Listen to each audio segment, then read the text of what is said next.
سرم همش میخواره و پوسته میشه، یه بوی بدی هم میده. فکر کنم شوره سر دارم.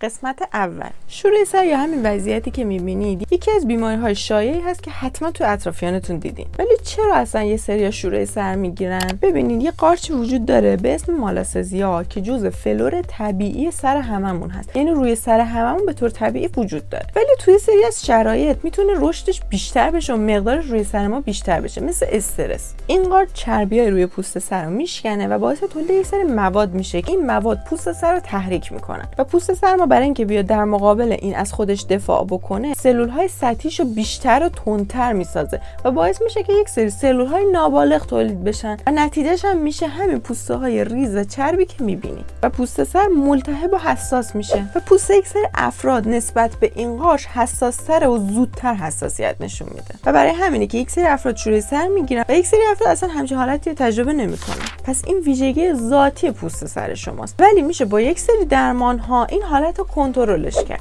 ولی آیا اصلا درمان موثری وجود داره یا هر پوست ریزی نیاز به درمان داره؟ تو قسمت‌های بعدی کامل توضیح میدم.